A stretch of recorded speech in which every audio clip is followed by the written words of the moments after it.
This is the LowcoSports Lowdown podcast. Here are your hosts, Justin Jarrett and Wes Kerr.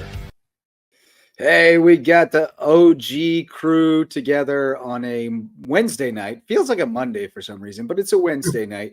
And we've got lots of friends stopping by. We got a great show tonight, as the late show people would say. Carlo Perruzza and Abe Stem from the Foundry are coming by on the back end of the show. We're going to let you scoot out a little early tonight because we're going to do a little mini episode of the Lowco grind.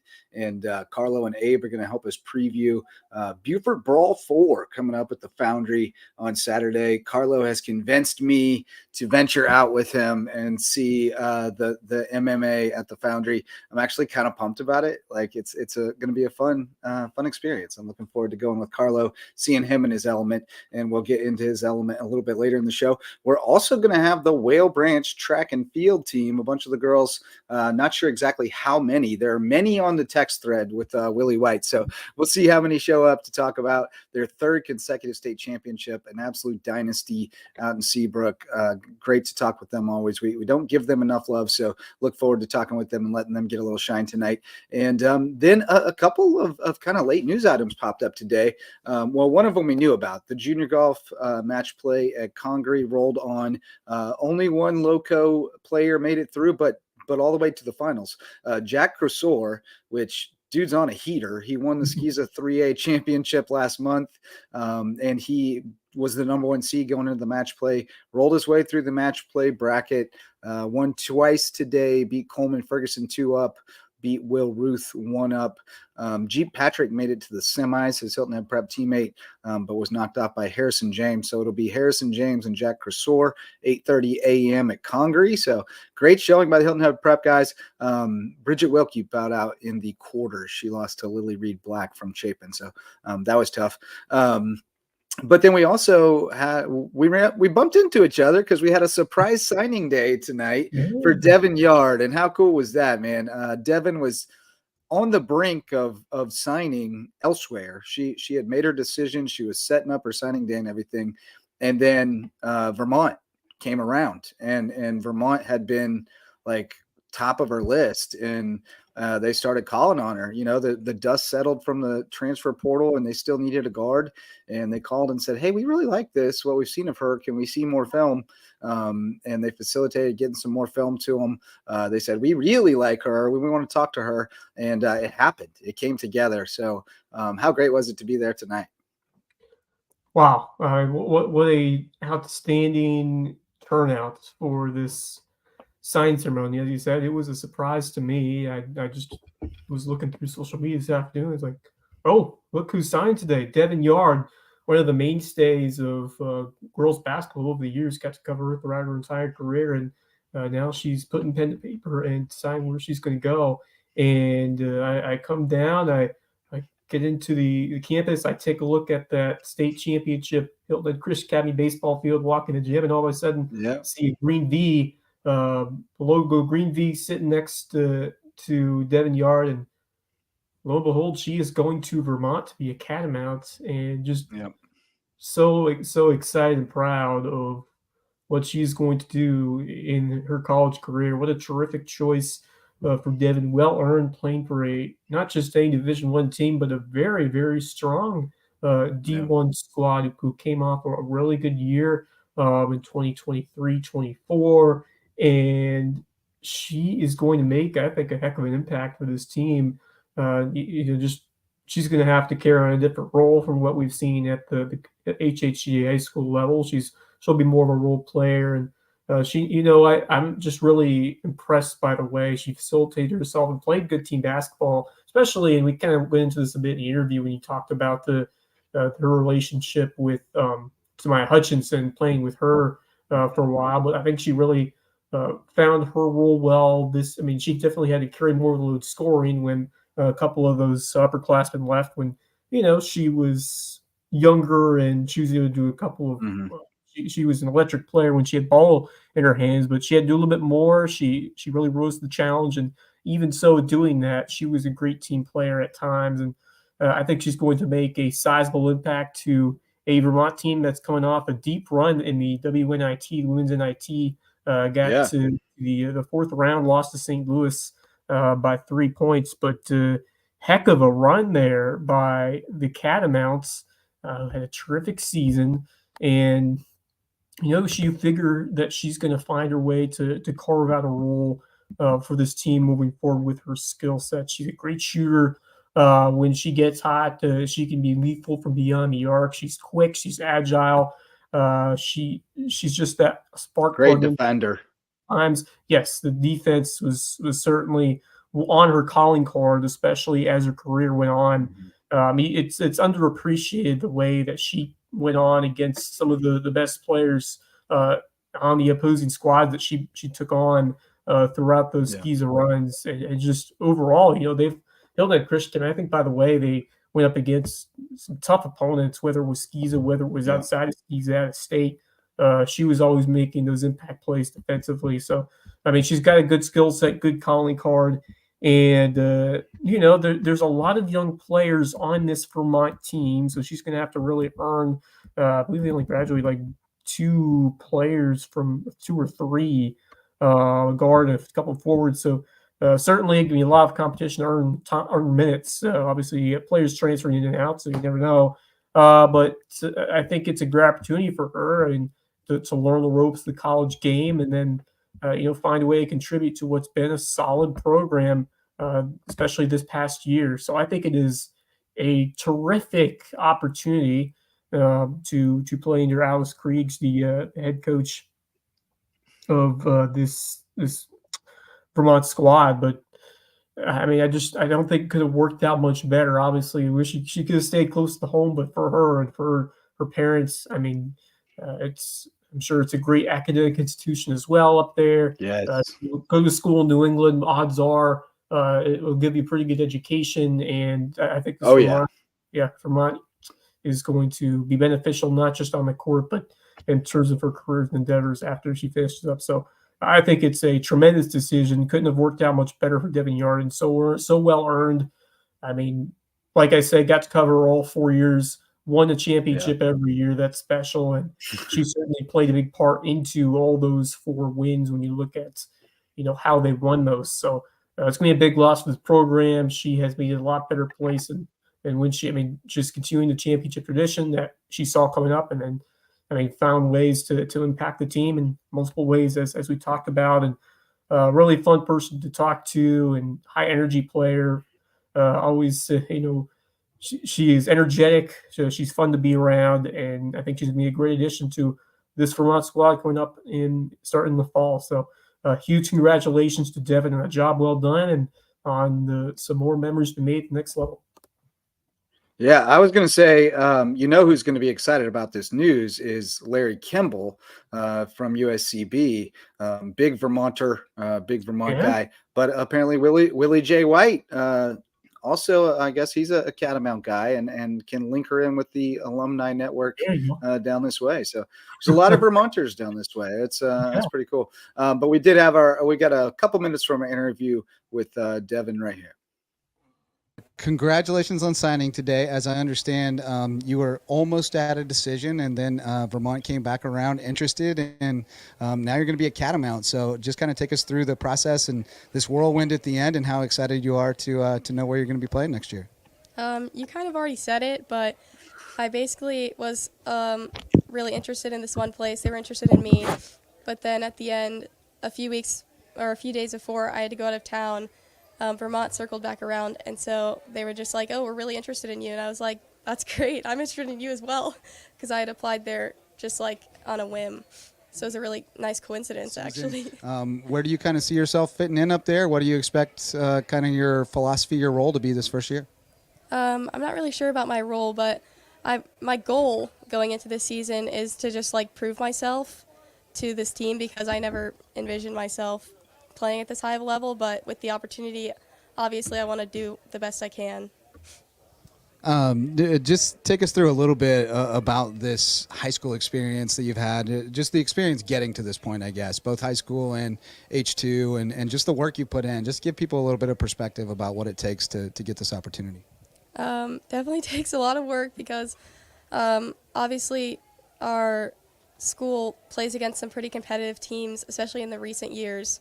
So when we play in region, it's less pressure, but when we're playing out of region against more competitive teams, we definitely want to like prove ourselves. So I just want to make sure that like I can score and play defense for my team adequately during the games.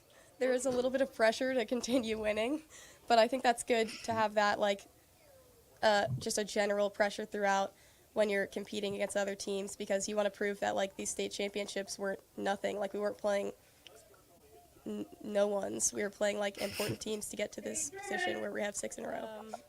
I mean, you kind of have to have a chip on your shoulder because some people are a little inflated. So not necessarily my teammates I learned this from, but from travel ball, like playing other teams, a lot of people, well, some people have like inflated egos. And so like kind of using that as a driving force to in my individual workouts and in game time is helpful.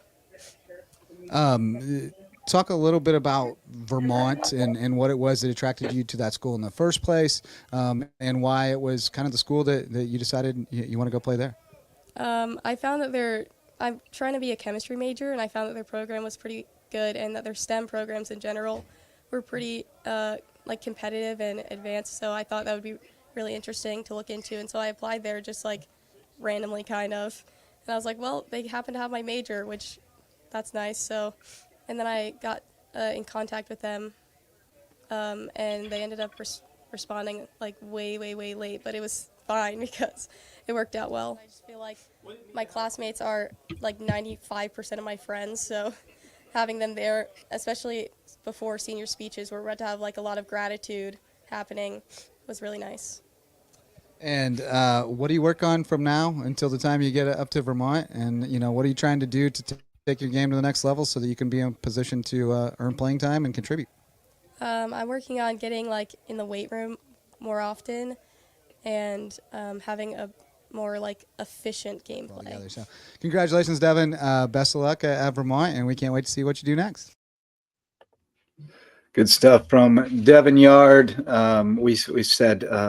We said our piece before the interview, but terrific kid. Really happy for her and her family for this opportunity, and I know she's going to make the most of it. And also best of luck to Maya Hutchinson going to Pensacola State. That was a dynamic duo to watch. I enjoyed the heck out of them.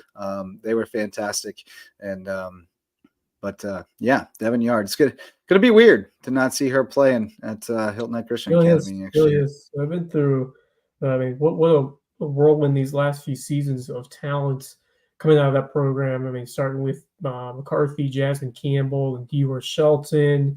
Then, we had a bunch more, Morgan Scott, and to my Hutchinson. I mean, all these players have left their mark on this program. But and then you have the role players like Skylar Smith out of Peduzzi. I mean, there's so many talented players who have made this program what it is, but they've definitely gotten some great additions to stimulate that. And Devin Yard having the career that she did, being that mainstay, being that constant contributor, great passer.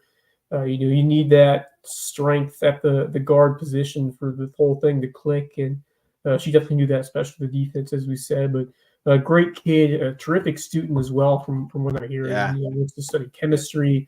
I think she's going to find herself a really good future when it's all said and done on the court. But I just interviewed really well and just has a terrific outlook and mindset as she gets ready to take on this next challenge over there at Vermont. And what an honor, what a great opportunity to play Division I basketball, because it has not happened very often to see guys or girls around this area. No, we were talking about this tonight, and we think that Macy Tamnen at Hilton Head Christian was the last D1 girls player from the area, and that's been a few years ago, like 16 or something like that. At Presbyterian. So it's been a minute, but our green room is filling up. So let's move forward. Let's first shout out some sponsors, the MVP sponsors who are our MVPs because they keep this thing going. It starts with my wife, Megan Jarrett, the official realtor of LowcoSports. She's with Keller Williams of the Low Country. She'd love to help you find your place in the Lowco or upgrade to a bigger, better place if you want to get into the real estate market. Put put the house on the market. It's a great time to get in, and Megan Jarrett can help you with all your real estate needs. She's the official realtor of LowcoSports and my wife. And our official home inspector is Homegrown Home Inspections. When you find that home, they'll check it over and make sure it is good to go from top to bottom. If you're building a new home, you got to have the phased inspection from Jan Lucas and his team at Homegrown Home Inspections. They'll check on it every step of the way and make sure it's being built right. Hospice Care of the Low Country is our official hospice provider and the only not-for-profit hospice in southern Beaufort County. They provide all kinds of great services: hospice care, palliative care, free grief counseling, and even some mental health services. And because at Hospice Care of the Low Country, it's not about dying, it's about living. Great place to send your charity dollars. And Mickelson Law Firm, our original sponsor, our presenting sponsor of our Hilton Head Christian Academy coverage, and the official real estate closing attorney of LowcoSports. They have a lot of titles. And they also have a growing family, the Mickelson Squad. They're all over the place. I saw a couple of Mickelsons on the All-Star roster, so we're going to be seeing them out at Oscar Frazier again real soon. Looking forward to that. But those are our MVP sponsors, and now we will shift gears to the track, and we've got I'm telling you, this green room's filling up. I've never seen this many people in here. But we've got Talaja Bartley, and it looks like we've got Destiny and Larmore Pryor as well joining us in studio from the Whale Ranch girls track team. Ladies, welcome. You are muted, so you'll have to unmute to talk to us. There we go. Congratulations, ladies. 3 in a row. Tell us a little bit. It wasn't very exciting on Thursday. You guys kind of just ran away with it. I checked the scores at one point after the sprints and the sprint relays, and it was like you were smoking everybody. They closed the gap a little bit at the end, but you guys knew you had it wrapped up pretty early, right? Yes, sir. Yes. You guys are always so humble. You just we're gonna have to get you to open up a little bit. But Talaja, I believe, if I'm not mistaken, 4-time champ in the 100-meter hurdles. Yes, sir. Wow. So I gotta understand, because I don't really have the point of reference. How many hours of training go into becoming a 4-time state champion in the 100-meter hurdles? Because I mean, that is not a simple task.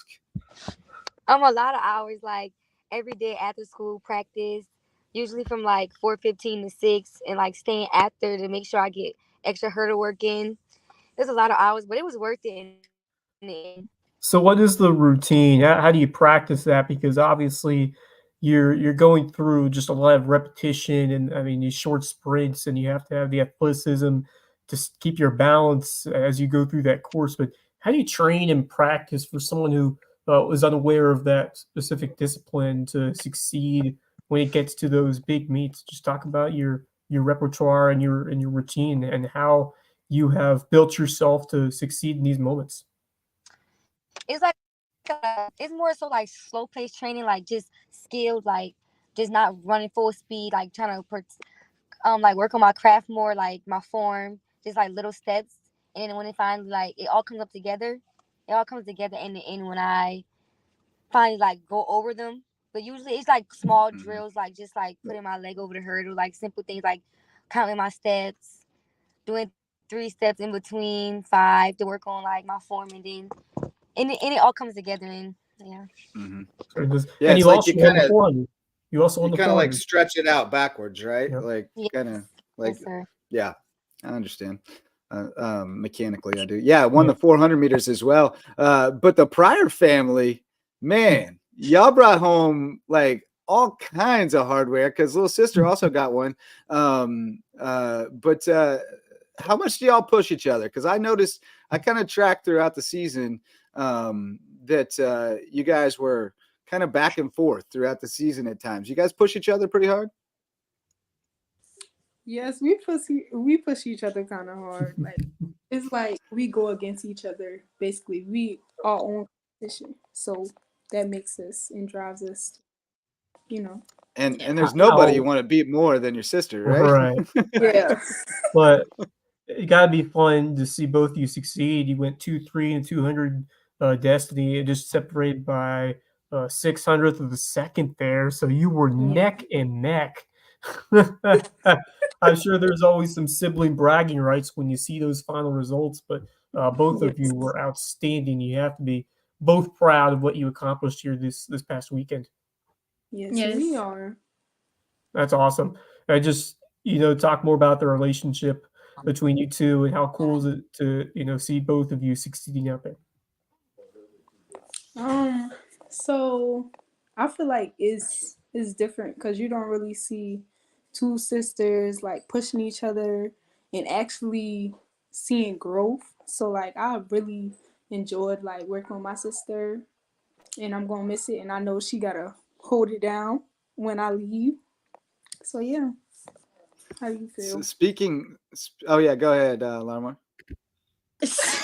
Lamar. Did I say your name wrong? Yes. How's it pronounced? Pronounce it for Lamara. me. I'm Lamara. sorry. Lamora. Lamara Pryor. Lamora. Okay. My bad, baby. I'm so sorry. I didn't know. Nobody told me. All I got to do is know. I feel like it's fun. It was fun, like going back and forth with her, saying, "Oh, she gonna beat me. Or do this," but I'm gonna miss it a lot. But I know I'm gonna have to hold it down for the team. Well, Branch. That's right. That's right. So Destiny and Talasia, you're both graduating, right? Do you have your college plans solidified, or your plans after high school? Yes, sir. Yes, What are we doing? I'm attending USC Upstate in Spartanburg. Okay. Yeah. Running track. Yes, sir. You know it. Congratulations, and Talasia. I'm attending Converse University as a double major in psychology and criminal justice. Fantastic. Let's go. And running track, I assume. Yes, sir. Fantastic. Love to hear it. Love to hear that. That's- So tell us just a little bit more about the Whale Branch track and field program and the culture, because you guys have really established a dynasty out there in Seabrook and just a standard of excellence. I mean, even when you haven't won it, you guys have been right there in the mix. The guys are right there every year as well. And there's just an expectation that you guys are going to be state title contenders. So just tell us a little bit about the culture and how it has developed. I think we're a great team. I feel like everybody on the team like does amazing in everything they do, and like we have like a good bond. Like everybody on the team, like we always motivate others, and if like we always when we go against each other, like we always like be like, hey, I want you to win, I want you to win, and I feel like that really helps us out in the end because when we go to track meets, we really running against each other to make each other better. We kind of just we just kind of like got used to winning, and a special thank you to our coaches, like they're excellent. Yeah, they're a big part of the reason why everything clicks for sure. But shout out to one of your other teammates who were outstanding on the track as well, including Faith Eugene, who took third in the 100, and then Elia Brown, the 400, and then a couple others. Amani Blackwell picking up second place behind Utalasia in the 100-meter hurdles, and then the relay. So y'all were killing it there as well. First place in the 4x100, second in the 4x4, and both the Pryor sisters going 1-2 in the long jump. So terrific effort and performance across the board. But just shout out some of those other girls and athletes that I named and what they did this year to help put you guys over the top and win the 1A title. You can say something.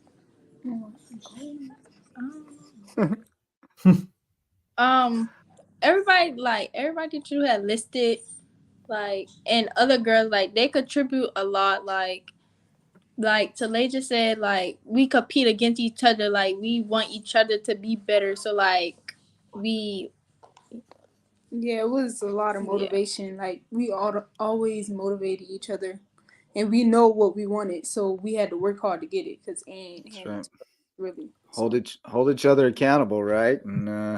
And keep everybody on track, because if anybody falls off track, no pun intended, it starts to fall apart. But it takes everybody. So now you guys didn't need like every single point because you kind of blew everybody out of the water. But sometimes it comes down to 1 or 2 points. Like your guys, like it came right down to the end for second and third place. So if somebody messes up and ends up off the team, or doesn't qualify or something, you're in trouble. Lamora, you owe Faith money for that 100-meter loss. Oh my! Yeah, you do. There was a bet. Was there a wager? Okay, it was a There bet or whatever. was. It was a Was bet a wager. that if whoever win the 100 at state, but like I don't feel like that bet was kind of fair because No, she it was in was the fair. she was in the fast heat and I was in the first heat. Like I literally burnt everybody in my heat. That's a valid point. That is a valid point. It was not head to head. It's invalid. Yep. Her actions got her in the first heat. I so wasn't feeling she good. was supposed to be running with us. I wasn't feeling good. Yeah, Lower State. You messed up at Lower State. Is that what happened? I noticed that. I was like, what? Like, because you were beating her all year, right? And then she got you. Yeah. So you got sick, or you were sore. You weren't feeling good sore. $20. I don't know. I wasn't. I just had woke up and I just wasn't feeling good. I got you. Just not your day. Well, you got more. You got more opportunities. So hey, at the end of the day, it's a team championship, and you all can be happy for each other, which is the cool thing about it. I mean, you're competing as individuals, but you're also competing as one group. I want to hear more about the Whale Branch culture and that environment. You kind of alluded to it earlier, but I mean, we've seen success from this football program, basketball, and then it goes over to both the boys and girls track. So just tell me about what it means to be a Whale Branch Warrior and competing here in Seabrook in the Low Country. I feel like it means a lot to be a Warrior because like we're like usually like on the outside looking in, you'll think like we're 1A, we're small. We wouldn't put up the numbers that we do in sports, but we beat all the odds. Like we always like it doesn't come when it comes down to anything like going against 4A schools or like 2A schools, like some of the ones we went against in all sports, basketball, football, and track.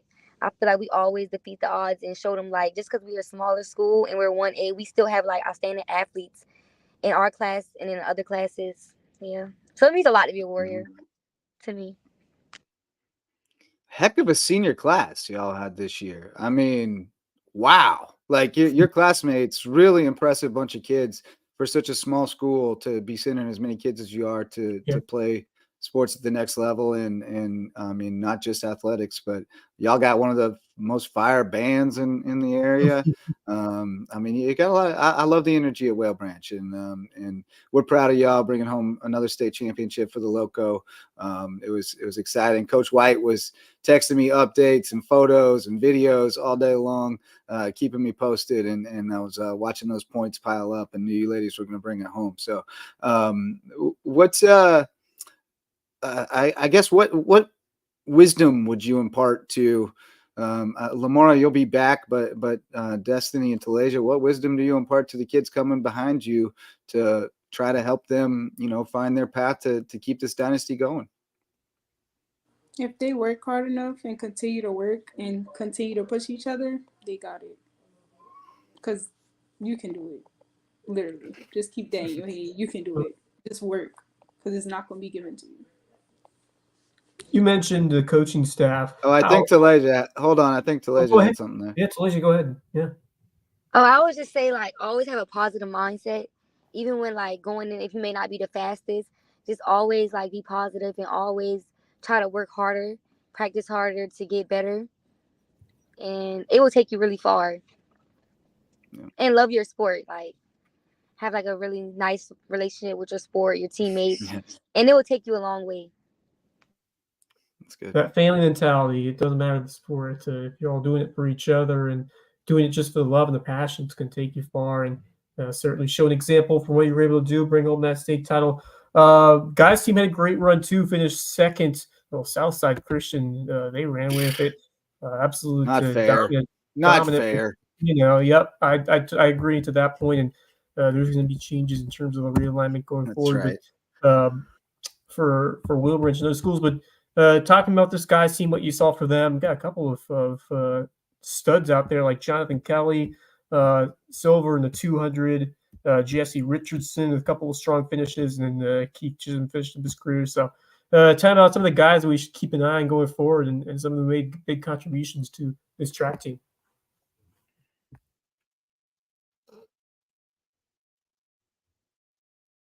Anyone?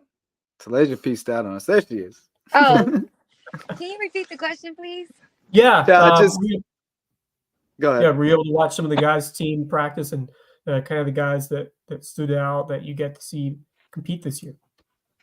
Yeah, it was amazing. Like, especially because like certain like some of our athletes like stepped out and did different things and like stepped up in moments where we needed them. Like Bradford Thompson, he's typically a thrower, but he also ran the 100 for us, which was very like surprising. Also, like Kelly Jonathan, like you said before, he was one of the key components. Like, yeah, they did a big. KJ, LaRon, they had just so many versatile guys who like contributed in so many events.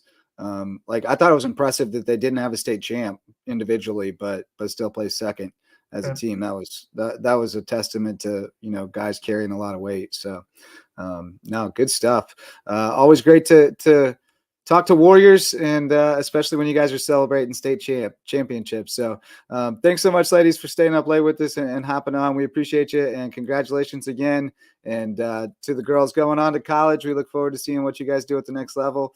Lamora, we'll see you next year, and now we know how to say your name. Thank you. Have a nice night. You too. Y'all be good. All right, great talking with the ladies from Whale Branch. We are going to give the varsity sponsors, and then we're going to let you get out of here. Actually, we're going to let you get out of here now. We're going to go ahead and transition into our Lowco grind. But Wes, before you go, parting thoughts, and what are you getting up to tomorrow? Yeah, busy day tomorrow on the football field, going to 2 spring games, starting off over at Beaufort, trying to catch some of that for a Slyburn squad, see how they look, and then Hayden Gregory and the Bobcats that were in Bluffton. They had a really competitive spring game last year. The effort was really noticeable, so I'm excited to see what they show us coming up tomorrow night and then. So a couple of spring games, and we'll have some highlights coming for you tomorrow night. Yeah, I think we'll go Friday night. Okay. We'll have highlights from both those spring games, as well as Carlo and I got out to May River tonight. Not really highlights so much as just a few clips from there. It was just kind of a loose scrimmage, but we'll talk a little bit about that Friday night on the Lowdown. Mad Max will be back with us, and we'll have all kinds of other stuff to talk about. But good talking with you tonight, buddy, and enjoy the rest of the night off, and we'll see you on Friday. See you then. All right. Goodbye to Wes Kerr, and I will dispense with the varsity sponsors, and then we're going to shift gears into the Lowco grind. Our varsity sponsors, DDS Web Design, builds, hosts, and maintains websites for businesses and profits and nonprofits to get results. So if you need to get found online so you can do more and think bigger, go to ddshhi.com. Parker Law Group serves legal needs across Colleton, Hampton, and Jasper counties, and they've jumped on board to help us continue to expand our coverage in those counties and shine a light on more deserving teams and student athletes around the Lowco. Reverence Wrestling Club is our official wrestling sponsor and the presenter of the Lowco Grind, coming up right next on the Lowco Media Network. If you want to take your skills on the mat to the next level, go to Reverence Wrestling Club. And Dr. Ambrose Cole is our official chiropractor, and you can find him at Rooted Living Wellness in Bluffton. He'll get you feeling right, mind, body, and spirit. And now I welcome in the fight doctor, Carlo Perruzza. What's up, buddy? And we'll shift it over here. We're officially switching it over. We're on the Lowco grind now with the fight doctor, Carlo Perruzza. And you and I, we got a little outing planned on Saturday night, buddy. We do. It is one of my favorite weekends of the year. It looks about twice a year. Abe Stem over at the Foundry hosts his Beaufort Brawl. It's crazy to think this is going to be the 4th one, little Memorial Day action. I was talking to Abe. We're going to talk to him in a second, but crazy fight card in store here. I believe 16 contests. And what's great about the way Abe does it, there's going to be some MMA. There's going to even be some youth MMA for the first time in Beaufort ever. Kind of big deal there. Usually there's some grappling, maybe some kickboxing. There's a good variety for any MMA fan who's been a long-term fan or someone who's trying to get themselves into it. And more than anything, what I love about Abe and what they're doing over there, they're trying to grow it in this area. You know, when you look at South Carolina hotbeds, you have a lot of shows in Charleston, you have shows in Columbia, some upstate, but we really don't have too much down here besides from Abe. So it's pretty amazing to see him put on a show like this and give a bunch of amateurs and even youth an opportunity to show their talents and see if maybe they like it and see if maybe they want to take that to the next level and go the pro route someday. All right, man. Well, I'm looking forward to it. Like you said, I mean, it takes somebody to step up and kind of take the lead and put themselves out there and try to organize something, however big it is. And it won't be perfect. I guarantee you that. But you go do it the second time, it'll be a little bit better, and the third time will be a little bit better than that. And I'm just glad that he's having enough success with it to keep it going and keep improving on it. So let's get him in here. Let's hear from Abe Stem from the Foundry. What's up, brother? Welcome to the show. Hey, what's up, buddy? I saw those moves, Carlos. So I gotta watch out. I gotta put you on the next card. Those punches. No.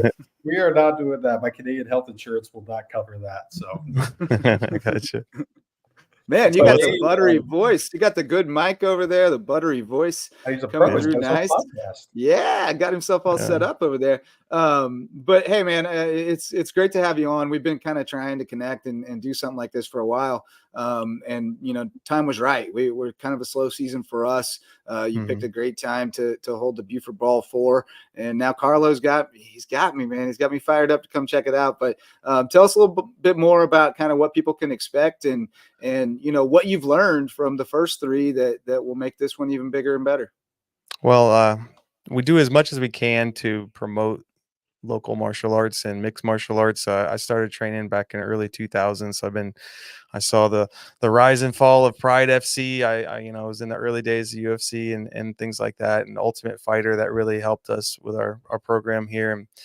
And it's just a good opportunity for us to showcase the local fighters we have. With us having the Marine Corps base here, we have a lot of guys who've trained before, who train with the Marine Corps and who train at the Foundry. So we like to give them a chance to, get in there and experience the fights while they can. And I'm really excited this time to have some youth MMA. This is our first time ever hosting a youth MMA match. And we got quite an athlete that's going to be in the cage for that one. So it should be a good time. But it's very family friendly. Our fights start at 5 o'clock. We have some of the kids enter the cage and do some jiu-jitsu match while everyone's taking their seats. It gives them an opportunity to get over some of the fear that they may have initially in competing, especially in front of people. And it's just a great time. Even the gi matches they do, the jiu-jitsu matches, it seems like, they've been doing it forever, the way they come after each other in there. So it's a good time. And it's just, we do have some live music during the night. We have food and drinks. It's going to be a good time. And like I said, it's family friendly. It's a good environment. And we like to showcase everything that we do here. Awesome. Now, Abe, who are some of the hometown guys that'll be fighting on the card? And who are some of the other gyms in the area that we'll be seeing out there this weekend? So we have quite a few of our guys on the card. Several of our athletes are going to be grappling this time. So we have some jiu-jitsu, and this is mostly going to be no-gi jiu-jitsu, which is without the uniform on. And then we have several MMA and some kickboxing as well. Some of the showcase guys that we're trying to promote are local Marines that we have here. So Trig Tennant, who's going to be on this show in just a little while, he's going to be making his debut. He's looking forward to doing it, and he wants to make a career out of fighting. So this is a good opportunity for him. We have another couple Marines that are in there and just some local Beaufortonians. As far as other gyms, we have Icebox MMA out of Savannah. We've got Riptide MMA, or Riptide Jiu-Jitsu now, I guess, coming up from Hilton Head with a couple matches. We've got guys from Atlanta, upstate, in Greenville area, and we have guys from North Carolina. So the tri-state area, if you will, North Carolina, South Carolina, Georgia, and we do have some good grappling matches too. Nice. How important do you think it is for you to help grow the sport of mixed martial arts in this area? Because when you think about it, MMA right now, it's at such a pedestal where it's huge. It's gone mainstream. 15, 20 years ago, people thinking this is the wild, wild west. It has come a long way in a short time, but still, not all areas have a very regional scene. Some people still have that stigma of what it used to be and what it is not now. But for you, as someone who's so passionate, as a lifelong mixed martial artist who's trying to, teach your knowledge and help these kids, adults, anyone who wants to participate, what does it mean for you to be able to put on these events to help grow the landscape of mixed martial arts in this area? I mean, honestly, that's the why I do it. It's for awareness in the area, getting our guys a platform. When I started training there was no MMA in South Carolina. It was actually illegal in South Carolina to do MMA, thanks to efforts from like John McCain and other senators who thought it was too brutal of a sport for competition. And so we would have to go to Florida. We would have to go to other states to do any competition. But thankfully, the state commission is now allowing for mixed martial arts competition. It has for the last few years. But the state of South Carolina is very fighter centric. It's very safety oriented.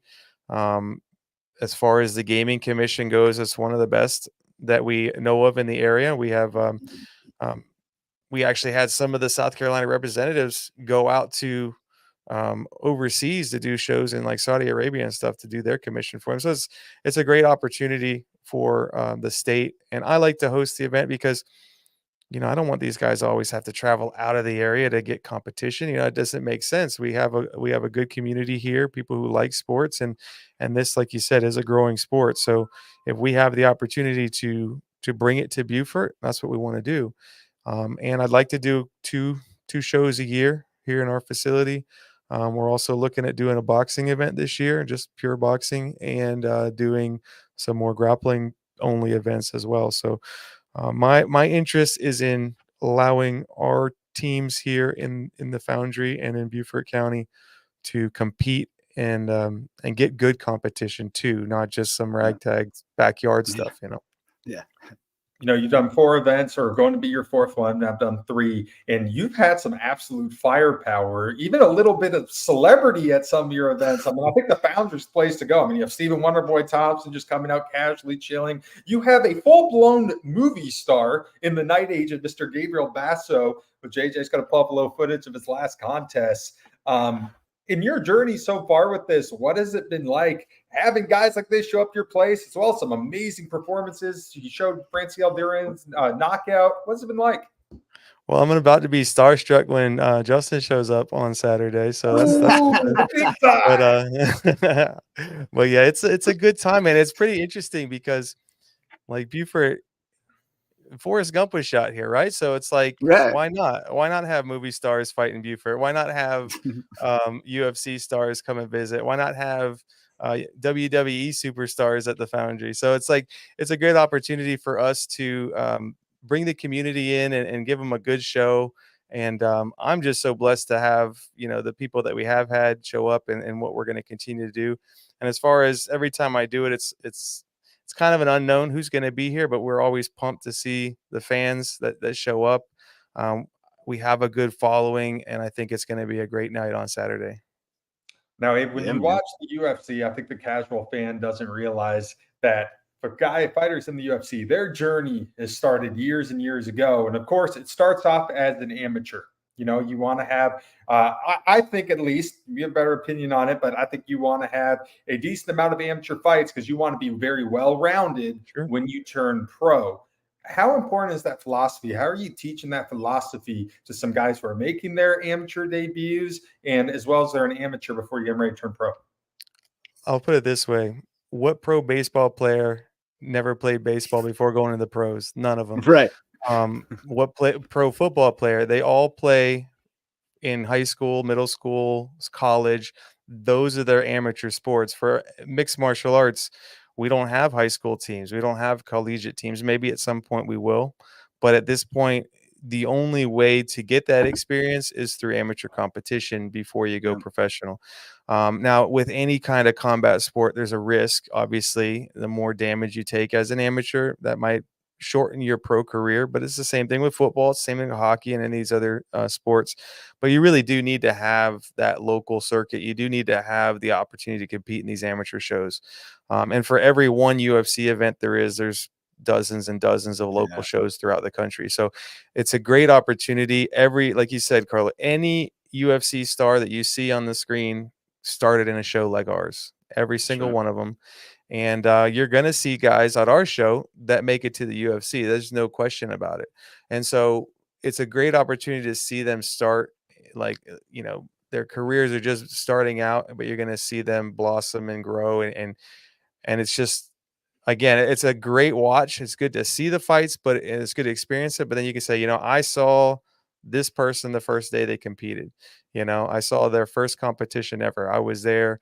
And without this kind of show, like a lot of these guys who get on these big circuits and contender series and WWE, or not WWE, but UFC, Bellator, PFL, even ONE FC, they all come from small shows.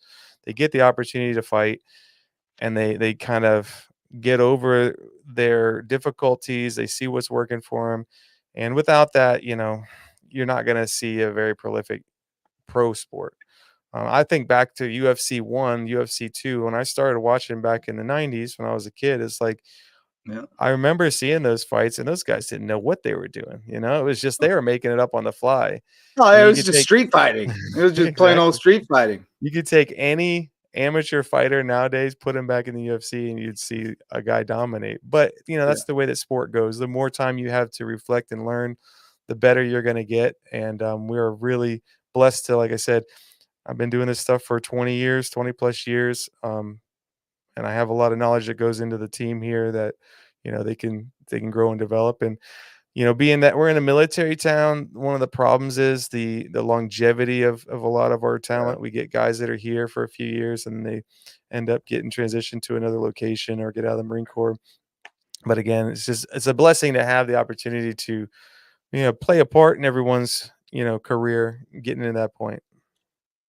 Abe, at this point, I've had the opportunity to cover many shows, regional shows, some professional shows, some amateur shows, and your show definitely sticks out. I mean, it is as organized as some of the professional ones I've been covering. I mean, it's even more organized than some shows that I've done in the past, but it is. I've heard some of the stories. It's a very well-run show. I really enjoy it. It's going to be your fourth one now. We were talking that I think what really sticks out, and for me, I can notice it, every single show, it looks like you're making improvements. It looks like you're analyzing each show when it's done. This worked, maybe not. Let's fine tune it for the rest. How's that strategy led to your success? And for this upcoming one, are you guys doing something that maybe you're just bringing to the table for this one?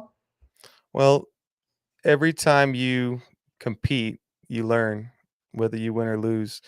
We've been really fortunate and blessed here that every time we've hosted an event, it's been a success for us, and maybe not like a huge success, but it's still it's a good event. Everyone enjoys it, and like you said, it's gotten better every time because we find the details that are working and we improve on them, or we find what's not working and try to fix it.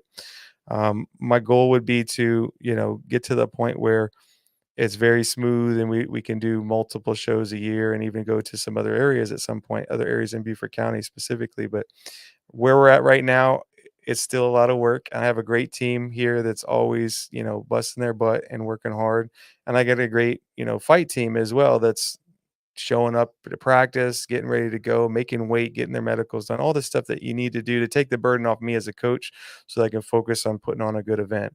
And so I'm like I said, I'm just super blessed with the team that I have, both in the production of the event and the athletes that show up to the event. And I have a lot of help too. I work with Jarrett Williams from Conflict MMA. He's hosted dozens of MMA events and helped some large events. He even helped out with ONE FC when they came to the States. And so having him as a helper is a great opportunity for me to learn and kind of learn from his mistakes that he's made in the past. And so that's a blessing too. But, like Justin was saying, they're not always going to be perfect. Something's going to go wrong here or there, but you just got to overcome it. And, don't let perfect be the enemy of good, right? Exactly. And you either win or you learn. That's exactly it. Yeah. I think another thing that people don't realize when you're in your shoes and you're trying to put a show to this, you're basically a juggler. I mean, you're juggling the production, you're juggling matchmaking, you're juggling finding the talent, medicals. I mean, there are probably like 10 other promotion, marketing. Do you sleep at night? Like, how do you do this? I don't, first of all, but second of all, like what you didn't list is that we have a gymnastics program and team here. We have an aerial arts program and team that train here. We have Olympic lifting team. We have so much that goes on in here that there is a lot to juggle, like you said. But again, great team. Everyone loves what they do here, which is a blessing. That's one of the things that I can't ask anymore. My coaches are good at what they do, and they perform really well, and they do what they need to do to help me, which helps me do these kinds of events. And so, like, if hopefully my team's watching this, you guys are doing a great job. Keep it up. And as far as the athletes and the people who work out here, it's, you know, it's a blessing to have them too. Everybody makes my job look easy. It's not easy, but they all chip in, and it's a great help. And they for make me. it worthwhile. Yeah, Heck that's yeah. it. When All right, somebody last needs your question. energy. Yeah. Last question for me here. We're only a couple days out from the contest. Why do people either need to buy the pay-per-view or need to come to the Foundry Saturday night and watch some local MMA action? All right. Well, you never know what's going to happen at these events. You never know who's going to show up there, and it's not that bad to come out and see a show here. Our general admission's $40, which, you know, for a local event is very reasonable. We have some cage side seats left. We have some tables available. Maybe not after tonight. We'll see. But if you go to BeaufortBrawl.com, you can get your tickets. As far as what you're going to get here, you're going to get a great event with a mixture of different types of combat sports. You're going to see some great athletes perform at their best. They're going to put it all out there. You're going to get some cool live music. You're going to get some good food, good drinks, and just have a great time. It's a very laid back environment, but we definitely get loud when the action's getting hot. So it's a good time to come out. As far as when to get here, doors open at 5:00.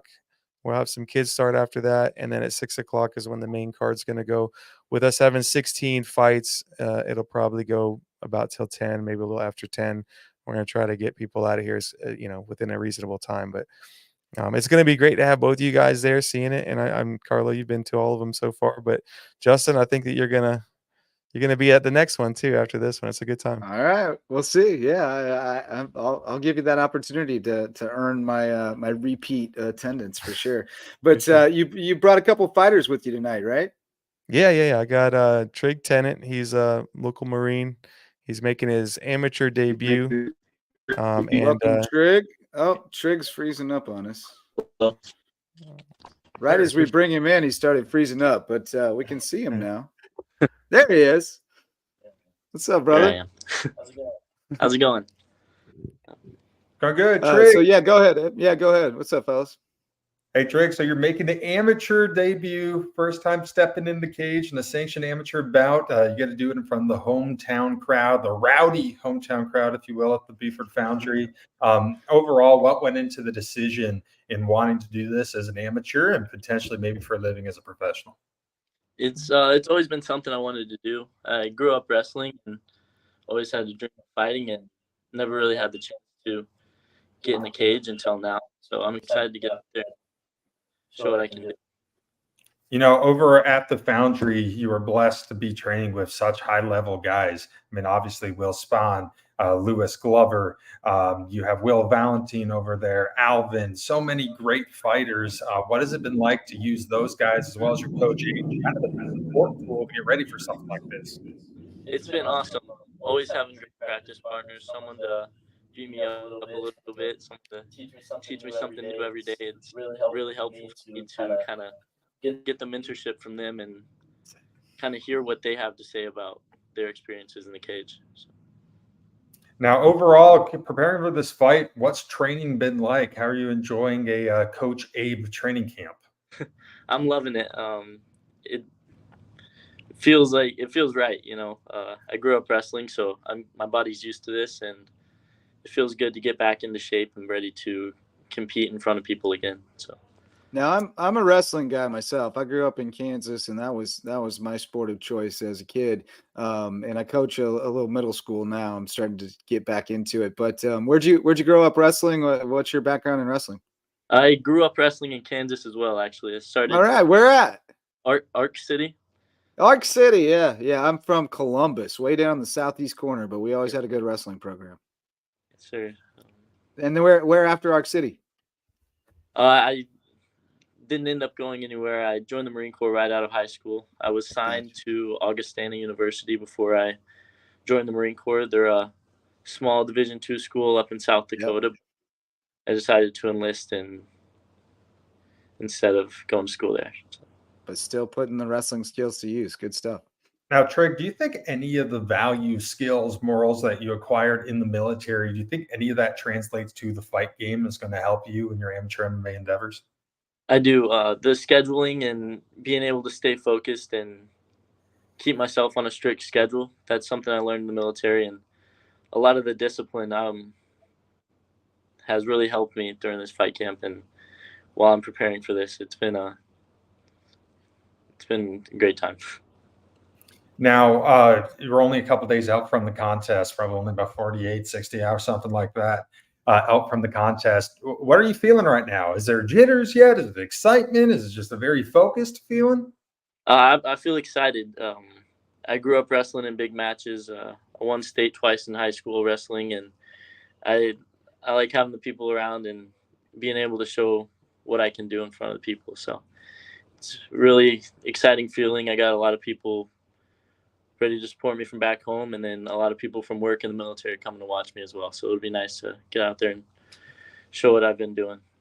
I'm going to limb here that probably your base here is your wrestling, and you're going to use that to help drive your fights. But how do you feel about also adding the other components of mixed martial arts? How do you feel like adding the kicks and the striking into your game? I really enjoy it. It allows me to use more of my skills and let them think about something else, which I believe makes my wrestling better while I'm in the cage. And it allows. You go on. Sorry. Now, your coach was telling me a little earlier that you want to be in the UFC. You want to try to take this as far as you can go. You can do many, many, many things in your life. Why are you deciding to go on this crazy journey of combat sports? It's always been something I wanted to do. I grew up being around guys like Tim Elliott, who's in the UFC, Romero Cotton. I grew up watching like Daniel Cormier, Johnny Hendricks, all those guys, and being able to be in the practice room with them some. And it's always been something I've wanted to do. I really fell in love with it when I watched Rory McDonald versus Robbie Lawler, their second fight, and just it's a bloodbath. It was, and it was something that really got my heart into it, and I was set on that since then. It's funny that you mentioned that. For me personally, the reason why I wanted to get in this world in doing the media side of things is I fell in love with the sport with the first season of The Ultimate Fighter way back in the day of Randy Couture and Chuck Liddell and the Stephen Bonner versus Forrest Griffin crazy super fight. Do you look at some UFC guys as kind of maybe not mentors, but inspirations to help you get to that next level? I do. I've been watching a lot of Ilia Topuria. I like his style. And then I also like guys like Justin Gaethje who go out there and try to show what they're made of and leave it all out there. So those are some of the guys that I look up to and try to emulate, and guys I want to end up being like in the future. So mentioning those names, it sounds like you're going to try to bring a little BMF mentality, if you will, to the fight game. Yes, sir. That's the goal. I want to go out there and dominate in all positions. Wrestling's my biggest strength, but I want to be good everywhere in the fight game and show people just who I am. So. All right, Trick, I'm going to get back to you in a second, but I'm going to ask Abe, Coach Abe, I'm going to ask you a little question. I want to put your coaching hat on here. Sure. Greg, making his amateur debut, MMA debut. Obviously, you've helped many athletes in the past make their amateur MMA debut. But from a coaching standpoint, what's the thought process like? How do you encourage them? How do you help them make that transition from training to actually stepping in the cage? I beat him until he's black and blue, and then I just feed him, and then I do it again the next day. No, we really support and push each other here. Like you said, we got good training partners, guys who have a lot of experience, and so with someone like Trig, who's just like a sponge, I just pour as much as I can, and then do it again and again. And so there's different strategies that go into every fight, different strategies that go into every fighter. Like Johnny Hendricks, as he mentioned, is a different fighter than Conor McGregor. So if a fighter has a specific foundation, it makes sense to pump that up and to elevate that and to really work off of that.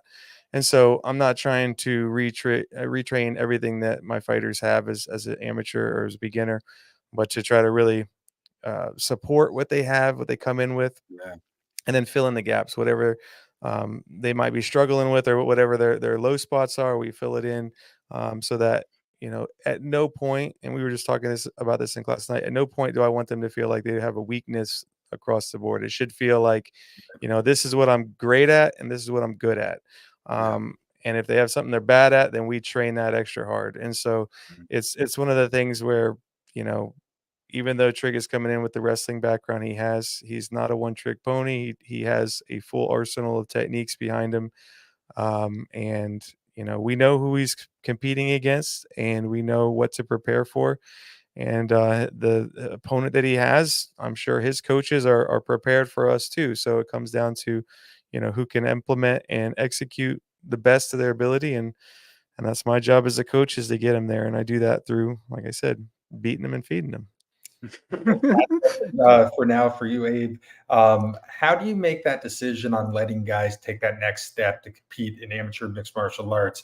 Do you have the final say on it, or if they're up for it, you'll let them do it? Oh yeah, I definitely am going to make the call for them at this point. It's I've had guys in the past who are casual, training people who want to take a fight, and they go out and they find their own fights, and that's not something that can be sustained over time. Not that I don't train people who, come into the gym with a fight. I had a guy one time, a local Marine, who he met me and said, "Hey, I have a fight coming up. Would you train me?" And I said, "Well, when's your fight?" And he said, "Well, it's in 20 days." And I was like, "Oh, well, have you ever fought before?" And he said he hadn't, and he'd never put a camp together. So I was like, "All right, let's see what you're good at." And I put together a game plan for him based on that, and he won his fight.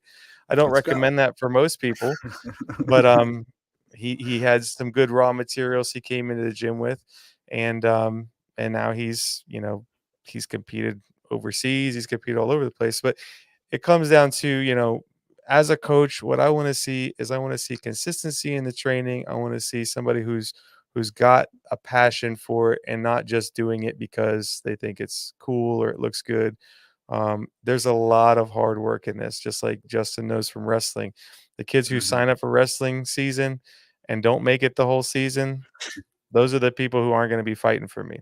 And it's the same thing with, with anything else. You get a lot of people who say they want to be fighters, and they get hit in the face a few times, or they get taken down a bunch. And the next thing you're like, well, I don't think I really want to compete. And so, it's a special breed of person. If everyone could do it, everyone would do it. And I'm glad that's not the case. So it's, the people who have the heart for it, I try to get them ready and prepare them with the skills they need. As far as a coaching mentality, like I said, we fill in the gaps, we hold each other up. We definitely do, use as much as we can to break people down in areas that they need to be broken down in, so that we can rebuild them again. But it's done, with love. We're a very close team. We love each other here. We train hard together, but we care for each other. We're not trying to one up each other, even though it's competitive in the gym. I got 3 135ers on this card. They're not fighting for a spot above each other. They're fighting to make each other as good as they can be, so that they all win their fights. And so That's right. we're not stepping on each other to put ourselves in a higher pedestal. We take the fights that we get. And obviously there's some people who just have more natural ability, or who have a better work ethic than others. And there's some people who are the ones that grind and grind and grind, and they become the best in the long run, because they just put all their time and effort into it. And so as a coach, I got to nurture what I can and improve what I can. All right, Chip, shifting back to you now, last couple for you. So I cover bare knuckle, high level regional pros, some UFC guys, and I'll ask a question to you that I ask all these guys. When you're being a mixed martial artist, when you're going on this journey, there's a lot of sacrifices that are being needed to make. As you probably know from some of your buddies who are pros, the money isn't there right away. I'll say, as an amateur, you're not making prize money. When you go into these smaller regional promotions, you might make 2,000 if you're lucky. I've even heard like 400, 600, 600.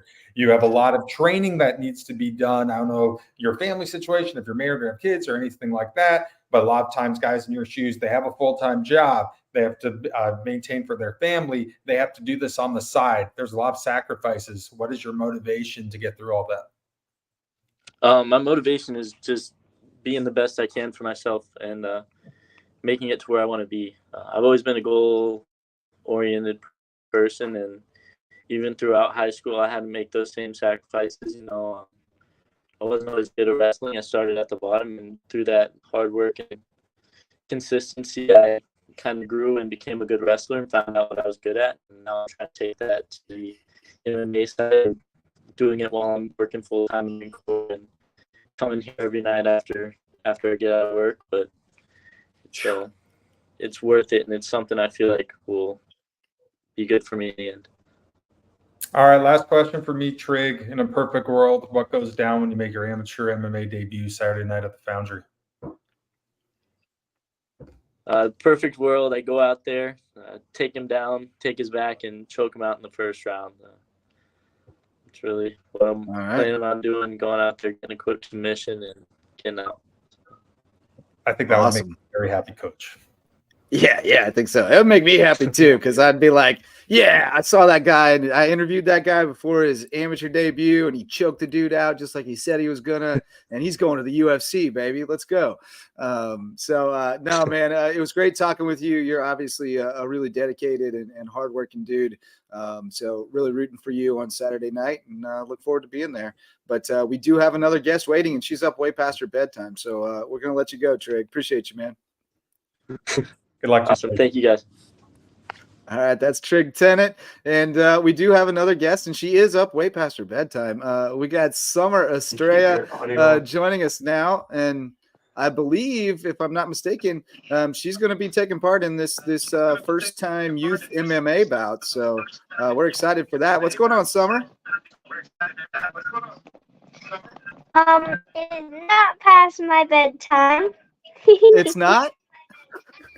I What's your usually go bedtime? to bed about 11 and finish my 30 push-ups on my wrist.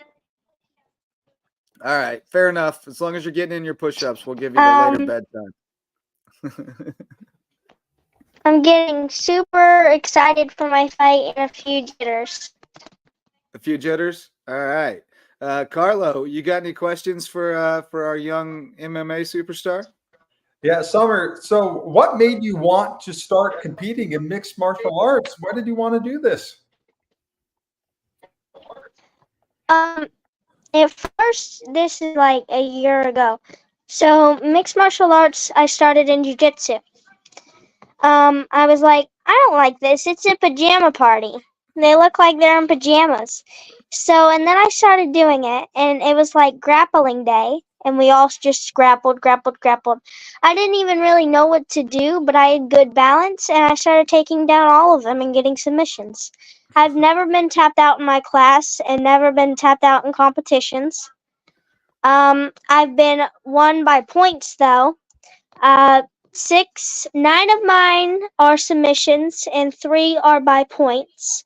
I have 12 that I won in Newbury professional competitions. Awesome.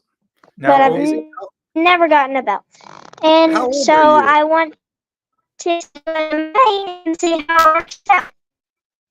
Oh, you cut out there for a second. What was that? I wanted to do and see how it works.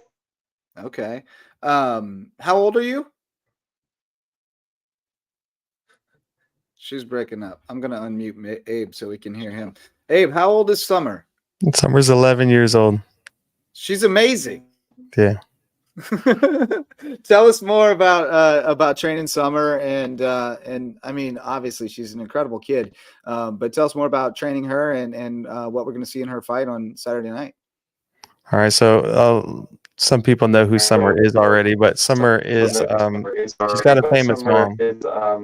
She's got a famous mom. I'm trying to mute Summer right now so that we don't get that feedback, but it's not letting me for some reason. Let me see. So she's actually sitting next to me here, so I can help. Yeah, just have her here. Yeah, let's do that. Just have her slide in. All right. Did it cut her out? All right. Yeah, she just disappeared. I would just have her come sit right beside you, Abe. Have her slide in on your camera. We'll make you. I don't know if we can both fit in here. Oh yeah, Summer, you can. She's small. Be sitting on my lap in a second. Here, come sit next. Live programming, ladies and gentlemen. There you There go. she is. We There can you go. see you so much better now. There You you were go. all broken up and Summer, crackly. why don't before. you tell our audience who's your mom? Yeah, I'll let you go. Yeah, who is your Tell mom? everyone who your mom is. My head's way bigger than Who's yours. your mom? Hello. Who's My your mom is Lacey Evans. What did your mom do Lacey for a living? Evans. What? What did she used to do that made her very famous? She was 7th in the nation in wrestling, folk style, and she really loved to do it and rake people across the nose.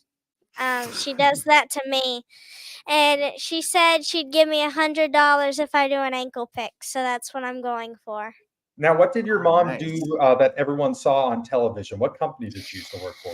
WWE. She was Lacey Evans. She was a professional wrestler, and her old name was Ruby Mobbs before she got like in NXT. We call them the olden times because like it was way back, like Has 5 your years mom ago. ever given you any advice on how to cut a promo? Because you're doing a very good job at it. Oh my gosh. Yes, I've been on The Bump. It's like a WWE TV show. I actually had like a red chair just like this that I did. I was like 8 or 7 when I did that. And then also Kayla, she's like a announcer there. She Yeah, also went to our house and we did a video with her like how we live our lives. So we also did like jumping off the bridge and like throwing a cast net and cooking and then like dirt bike riding and go-kart riding. It was really fun. So do you And- You're very media savvy. I love it. have you ever I met your mom? Do you guys do this together? She's never been in an MMA fight, but like she did wrestling. She didn't do an MMA fight in WWE. I also have a YouTube channel that I also do videos on. What is your YouTube channel named? Not Sunny Summers Cafe. That's our cafe. Sassy Summer Show. And Sassy what Summer do you Show. watch on the Sassy Summer Show?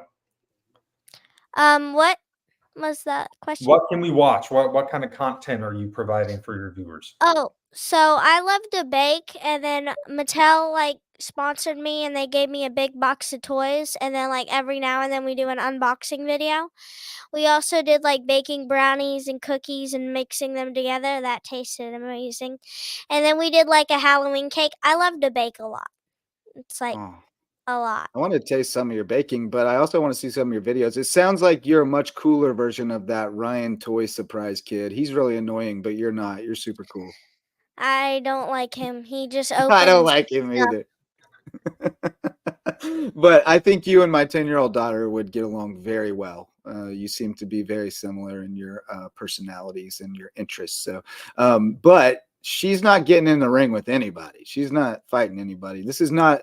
You're not a typical 11-year-old girl who wants to get in the ring and fight somebody. So, what is it you love about it? Today I got to punch people harder than I usually get to, and that made me love it like 110% more than I already did. So we got to work everything: knees, uppercuts, hooks, everything, takedowns. An actual MMA fight, pretty much. Yeah. Yeah, Well, you're it doing made the me- real thing on Saturday, baby. Yeah, I am. I'm not nervous at all. I'm gonna win I it. can tell. I can tell. You're confident. So, You're Summer, very you've confident. competed in multiple jiu-jitsu matches and grappling matches. Now you get to make history. Actually, I think you're one of the first two to do a youth MMA contest in Beaufort. Are you excited to be able to add the kicks and the punches into your I fighting? think so. 110% more, she said. I love it. I love it. And like the girl, she is shorter than me, and I have super long legs, so I'm great at kicks, and I have longer reach on my legs. Have you been watching any tape, or have you been studying your opponent at all? I did look up her photos, but she doesn't have an Instagram or Facebook, so like, Oh, you tried to IG stalk her, but no dice, huh? yeah. She Wow. has like really thick thighs, but like that Is she don't kind of matter to is me. she kind of skibbity toilet?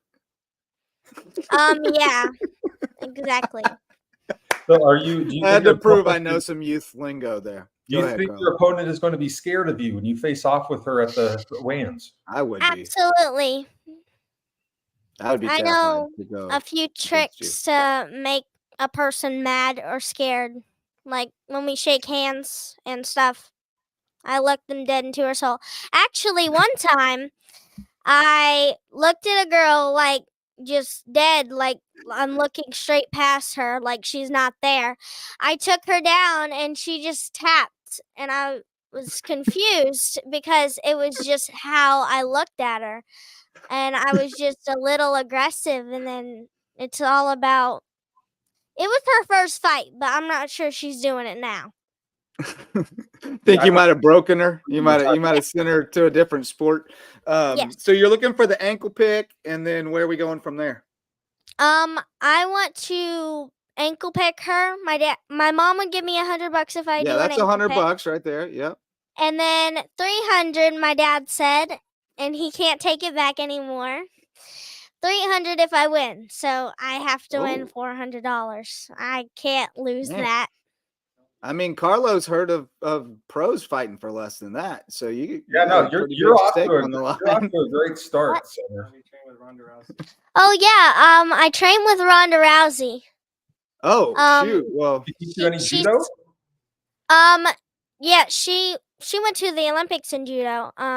Yeah. I don't do judo, but I do no-gi jiu-jitsu as well in my competitions. I got double gold on my second competition. It was in Orlando, Florida. Now, Summer, you just mentioned Ronda Rousey. I'm sure you've met other of your mom's former coworkers. Do you have any maybe stories of you hanging out with like the Liv Morgans, Becky Lynch's, Charlotte Flair's? Liv Morgan gave me a pair of her shoes that I still have and wear around everywhere. Ronda Rousey signed some gloves for me, MMA gloves. I still have Don't them. tell Carlo. Carlo collects autographs. Don't tell him that. Yeah, I love doing that. Sasha Banks, I don't really like. I had a feud with her. Sami Zayn, I had a feud with him. King Corbin, I had a feud with him. What? You got beef with half of the. What? You got beef with all those people? Sami Zayn and Baron Corbin? Yeah, King Corbin. She's got beef with them. The Undertaker's creepy. Kane, I have a little book and I make sure they sign all of them. I like the old person people that used to fight and they were really good. I like old person wrestling better because it was all real and stuff. But I have some of my mom's kendo sticks when she got beat with them. And then Charlotte Flair I don't like. She's just mean. You hear that, Charlotte? And then Becky Lynch is terrible. I don't like her at all. Man? Huh? You don't like the man? She ain't the man. She's a woman. And then Seth Rollins, I didn't like either. My mom had a feud with him, and then my mom had a feud with Sasha Banks as well. I love her dog, though. I love her little corgi. And then Liv Morgan had a pig that I love to go with, and then Rhonda had a little baby, and I love the little baby. I used to play with the baby all the time.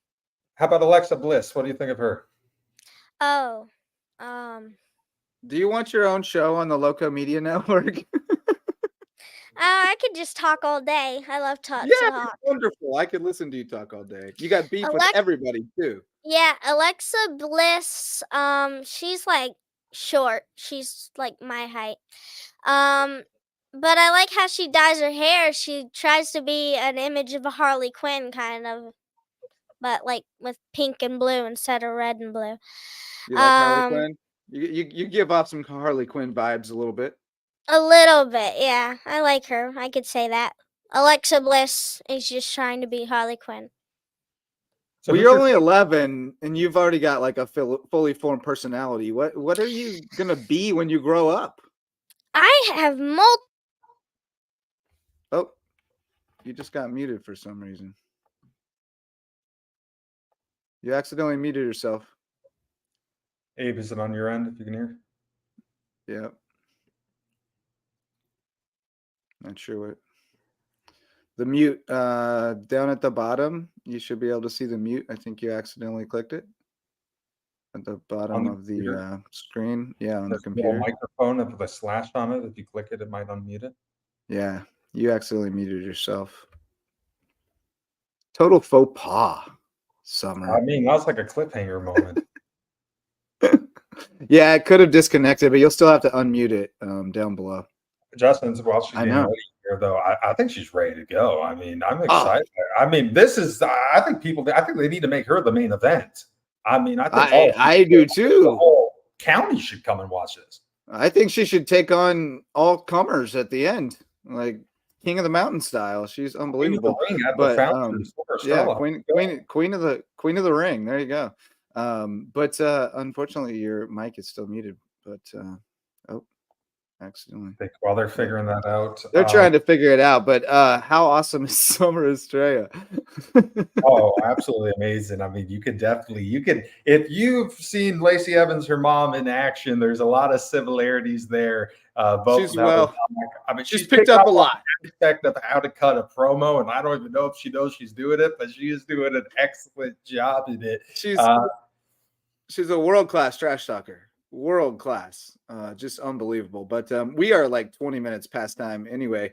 But so we'll start to bring this thing in for a landing. But we're going to have Summer back on. You can bet on that.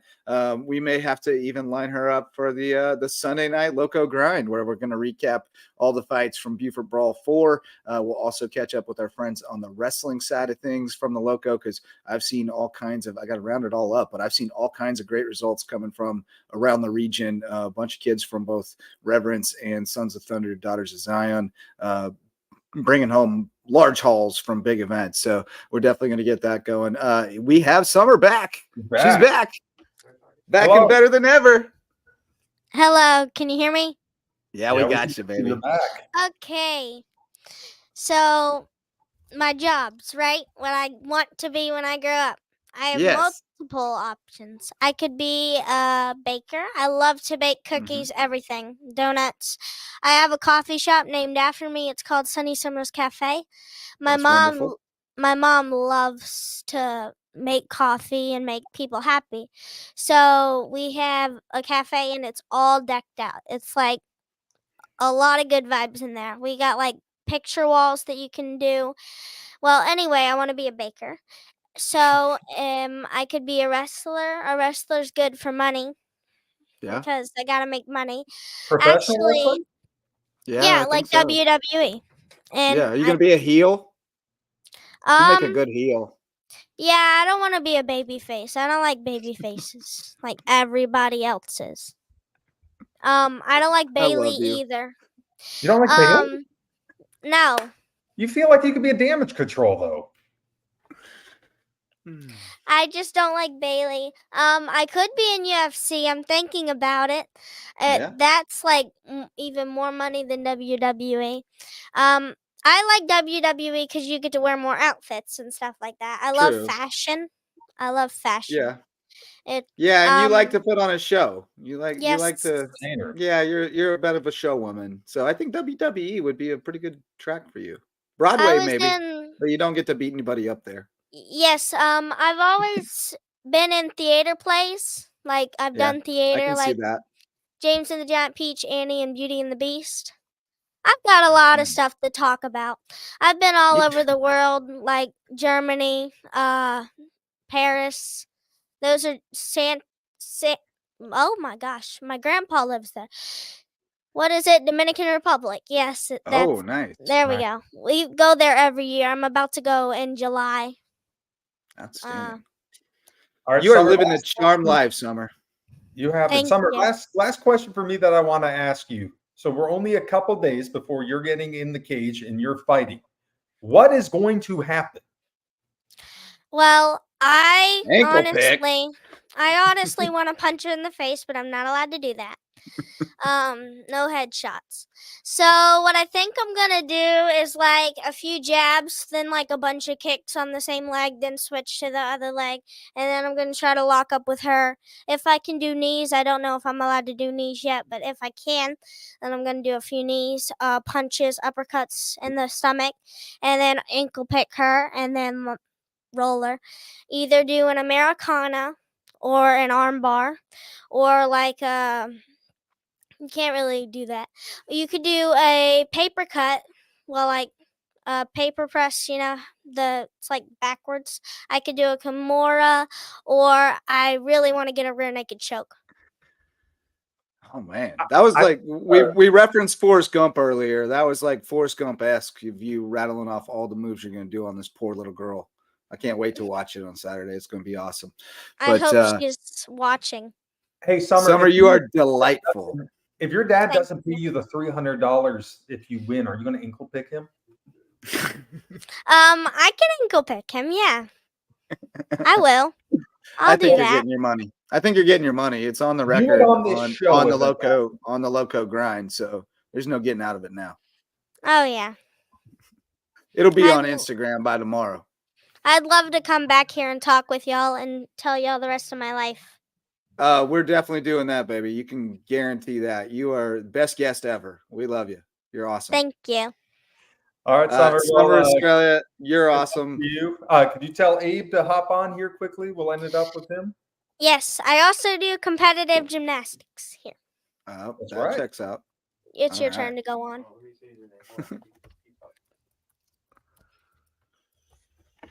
All right, as we make the transition again, Abe on here. Transitioning. I think the star of this show has merged. Yeah, we got to get Summer. She's my co-host. You're just going to be a guest now. Yeah, I think I get kicked out. Hey, that girl's amazing, dude. And now after her coming on here, I mean, should be the one running. I mean, she should run LowcoSports. Yeah, man, she's a character. She can be a VP tomorrow. She's as soon as she wants to be. Yeah, I'm telling you, man. It's a different breed right there.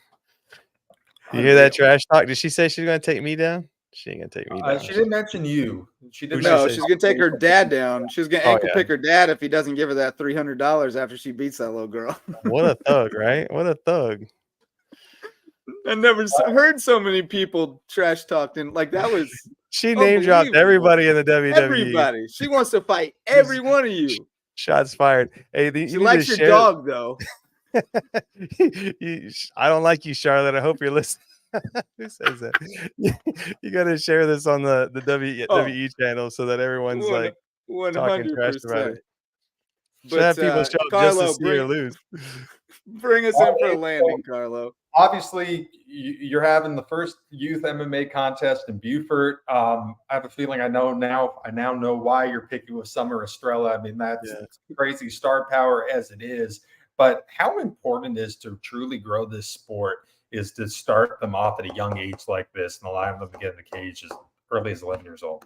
Well, like I said, any sport that you see that succeeds on a large stadium or comes with a high value ticket sales and things like that, that's all going to come from practice and experience. There's no professional at a high level who started when they're an adult or right before they got to be a pro. So the younger a child can start any type of developmental sport, the better they're going to be at it. Now the problem is keeping them focused, keeping them balanced with everything else going on in their life. And one of the problems with MMA, there's no high schools, there's no middle schools doing MMA, and definitely no elementary schools doing MMA unless it's behind the playground.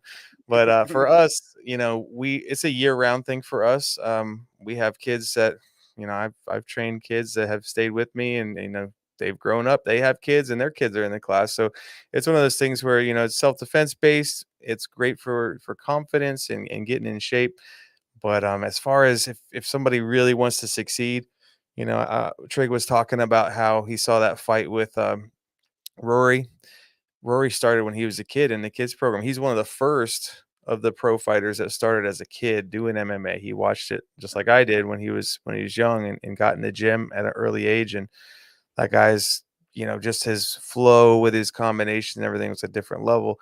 And nowadays you're seeing all these guys who've been watching the sport since they were pretty much born. And so I think that it does make a big difference. Now, the rule set for kids is, safety oriented. So there's no headshots like Summer was saying. They can't punch each other in the head at all.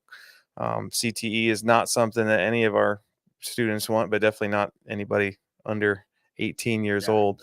But there is the submission aspect of it. There is the wrestling aspect of it. So it should be a good event. They should have a good time. And I know that she does talk a lot of trash, but Summer's a really hard worker. She's disciplined, she's focused, and she's gonna bring it to this girl. Now, Letitia, the girl she's fighting against, I told Summer, you cannot go in here thinking this girl is going to be a pushover. She's a tough athlete. I can tell she's tough. She comes from a good gym with tough athletes. And so by no means as a coach am I just saying, oh, Summer's got her because she knows people in WWE. She's working hard. She's gonna have a fight on her hands, but we have confidence, and obviously Summer has confidence more than me. Yeah. So it'll be fun. And her confidence is way more important than yours. Oh, exactly. She's the one that's got to climb in there. Abe, Summer name dropped a bunch of people, so I might as well do the same. One thing that I love to talk about is the growth and evolution of mixed martial arts.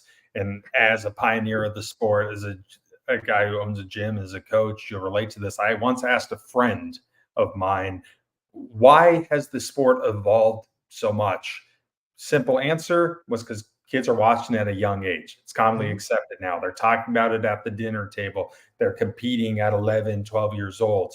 My friend is Jorge Masvidal. Does he have a point? Well, for sure. I mean, the way I look at it is like this.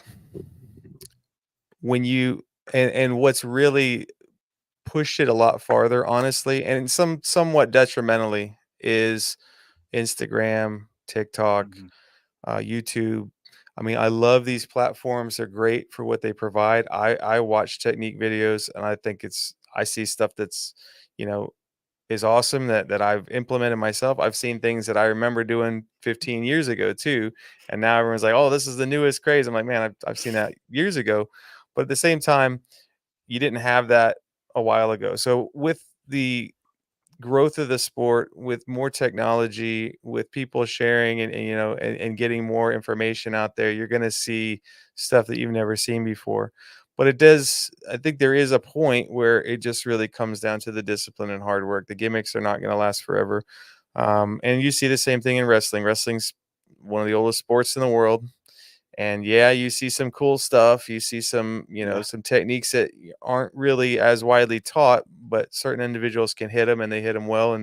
And so those get a lot of attention. But, Jordan Burroughs, the GOAT, blast double, bro. And it works and it works and it works and it works every time. Last double, swim to a half all day long. And so it doesn't take a lot of gimmicks when you have the discipline and the skill behind it. But to answer your question and to agree with Jorge, the younger generation has the greatest opportunity that any of us have had because they have gyms like mine all over the place that can train. When I started training, like Summer was talking about, she started jiu-jitsu at 10 years old. When I started training, I had to go to Augusta to do jiu-jitsu, or I had to go to Charlotte, or I had to go to Florida. So it's like there was nothing in the area. Now there's several gyms in Beaufort County that teach jiu-jitsu, that teach, kickboxing or mixed martial arts. And it's just a great opportunity for these kids to get opportunities nearby where their parents don't have to drive them hours to get to their, training center. And I think that what you're going to see, and if I can name drop the organization we're using to help with this youth MMA is Gamma. Gamma is a global martial arts initiative that is trying to give a common rule set for amateur athletes to compete across the world. And they are spearheading this. Justin Brown, who's the president, I believe, of the company, he's going to be at our fights here as well, I believe. And Justin talked to me, before, and he's like, hey, if we can get more youth athletes, they have their nationals up in Milwaukee. In Minnesota, they have their international youth MMA for Gamma is in Indonesia. They fly kids out to Indonesia to compete in a global setting.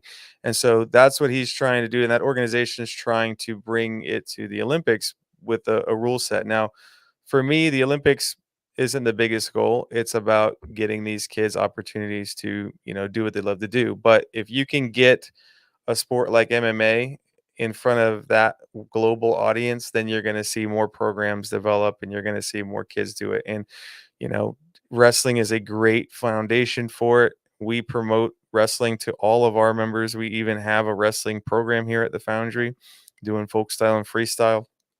And it's just you can't take one part of it away. So for us, it's just we try to give them as much opportunity as we can with wrestling, jiu-jitsu, judo, kickboxing, boxing, even taekwondo. We have so many different styles of martial arts here just to help fill in any gaps that anybody has. And not everyone's got the temperament for wrestling, but they might be a good boxer, or they might not want to throw hands, but they can get in there and grapple. And so it just gives us another opportunity there too. Yeah. All right, last Something for question everybody. for you, Abe, from me. Why are these shows so important? Why do we need this in our community? Why do people in this community need to support this? I think it needs to be emphasized how hard these people are working. It gives them an opportunity, like I said, to keep and bring dollars into Beaufort County. I was recently asked to be on the Sports Council, Beaufort County Sports Council, Oh, nice. because of these events. Because the Visitor Center of Beaufort understands that these events bring money into the community from people traveling. We have 16 fights. That's 32 fighters. Not all of them are from Beaufort. Actually, like 7 or 8 of them are from Beaufort. So that's Right. fighters, their coaches, their families, all coming from other locations to come to Beaufort, to come to this event. And when they're in Beaufort, they're going to spend money on places to eat. They're going to go visit some parts of downtown. They're going to go around the area. They might come back and stay here a later time because they like the environment. And so from my perspective, as the event coordinator, the event promoter for this one, it's to help us with our gym and help our students, but it brings so much to the area outside of the sport. And that's true for the UFC and everybody else that does these kind of events too. It brings people into these communities that wouldn't normally be there, but it also gives the people, the community, something to strive for. One of the things I grew up hearing is there's nothing to do in Beaufort. There's nothing to do here. And I mean, to some degree, that's still the case. But at the same time, like, why does it have to be that way? Why not host events like this? Why not bring fun sporting events to Beaufort that people really want to watch? It's a very televised type sport. People love watching UFC and PFL and all this stuff. So we can get our local athletes here to get on that stage and get some fans, and like everyone's cheering. And Carlo, you can attest to this. It's a good time, man. Everyone loves it. We hear such a great response from the people here. And it's like, it's not because it's my event. It's because it's an event that they can come to and enjoy. Yeah. And Something to do. so it's a good time, man. But I hope anybody watching this, hopefully you get a chance to come by. If you can't make it this time, we have a couple other events this year. Like I said, we're going to do a boxing event probably in September. We're looking at September 21st. It's not nailed down yet, but that's the date we're looking at. And then November 2nd is when we're going to host Beaufort Brawl number 5. So maybe I'll get Carlo in there with somebody. Him and Jorge can get a little exhibition grappling match. You wouldn't grapple with Jorge Masvidal in front of the crowd? I would do it, man. Bring I'm just Jorge going up to here. interview Jorge Masvidal. I ain't messing with him. I mean, he's been known to give random people leg kicks, though. I can hit him up on Instagram if you want to partake. I'll take a leg kick. Yeah, let's do it, man. I never shy away from a good kick. Yeah, but I think that it's we'll look forward to the next one. And like, we got to get through this weekend, obviously, but it's Memorial Weekend. I'll be happy for that Memorial Day to That just Monday. relax and take the day off. And so it's a good time, man. But Justin, I hope you enjoy it this weekend. And Carlo, it's always a good time to see you, and we'll get some good interviews too. Absolutely. Yeah, man. Well, we appreciate you very much. Hang around. Let's chat after the show real quick. We just got to shout out some sponsors and wrap things up, and then we'll post-op. But the Lowco Booster Club helps support us, so please support them. We've got the Court Lifestyle Pros, Debbie and Daniel Court are Lowco natives with Charter One Realty. They want to bring you home to Hilton Head Island. Revive Rehab, Women's Health, and Pelvic Floor Physical Therapy in downtown Bluffton. Dr. Allie and Dr. Jen can always get new moms feeling right and back on their feet again. Eagle Creations, they have great promotional items and custom apparel and all kinds of other great stuff over at their showroom on Argent Boulevard. Stop by and see what they can do for you at Eagle Creations. Jay's Barbershop is the place to be in Ridgeland, whether you need a haircut or not. You can go in for the great conversation, come out with a great style at Jay's Barbershop. And Barefoot Floor Care of the Low Country. Chris Odom will get your floors so clean your feet will thank you. You need to clean the floors in the gym? Chris Odom's got you, Bo. Look at them so clean your feet will thank you. That's our Lowco Booster Club. That's going to do it for tonight. Thanks so much to Wes Kerr for jumping on earlier on. We let him get out of here early before we did our hour and 15-minute Lowco Grind extravaganza. Thanks to all of our sponsors for making all this possible, and to you for showing up to Listener Watch. And huge thanks to the Fight Dr. Carlo Perruzza and Abe Stem from the Foundry for helping us expand the LowcoSports universe once again. Welcome MMA fans. We're going to have more coming on the Lowco Grind. Check us out on Sunday night. I'm Justin Jarrett. I'll be back Friday night along with Worldwide West and Mad Max, and we'll hear from Team Lowco correspondents who have been out to the spring football games and recap May Rivers signing day tomorrow. So that's going to do it for tonight. For the Fight Doctor and Abe, I'm Justin Jarrett. Till next time, go Lowco. The Lowco Sports Lowdown podcast is a production of Lowco Media LLC and LowcoSports.com, an independent media outlet providing grassroots local sports coverage in the South Carolina Lowcountry. We are sustained by community support from sponsors and patrons like you. Get in the game with a monthly pledge of $1 or more at patreon.com/LowcoSports to keep us going and growing. Go Lowco.